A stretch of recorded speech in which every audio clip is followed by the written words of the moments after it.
All right. So I want to share a little anecdote from writing Mission Trip Genesis and Exodus, a little mini miracle I had. So the story has two storylines in it. One's a continuation from the first book, and the second storyline is a prequel.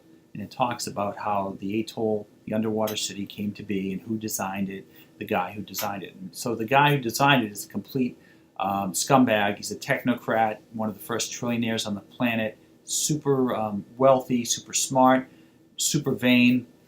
And there's in the story, there's a hostile takeover. He loses everything. He almost dies, and the person who saves him is a Christian. Slowly, he brings him back and nurtures him. And the technocrat, his name's Josiah, ends up coming to Christ and becoming a Christian.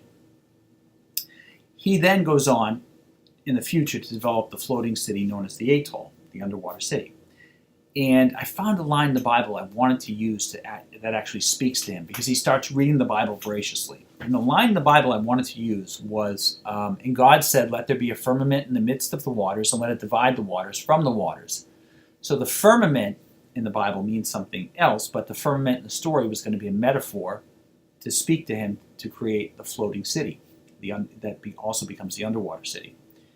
So next, I wanted the character to receive mathematical formulas to build the city via like dreams and prophecies from God.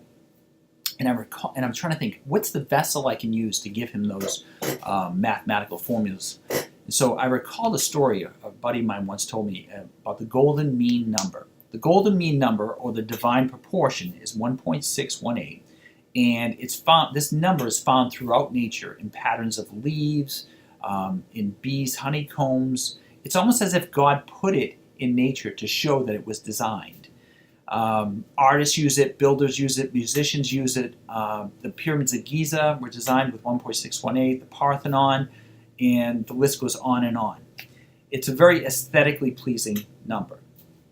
So I want to use that number. I'm thinking that would be a great vehicle to kind of nudge this guy towards building the atoll. But how could I tie the two together, you know? And so I randomly opened my Bible and figure I'd look up the number 1.618 just to see what it said. Book 1 is Genesis, and verse 6 is literally, "And God said, let there be a firmament in the midst of the waters, and let it divide the waters from the waters." Pretty cool.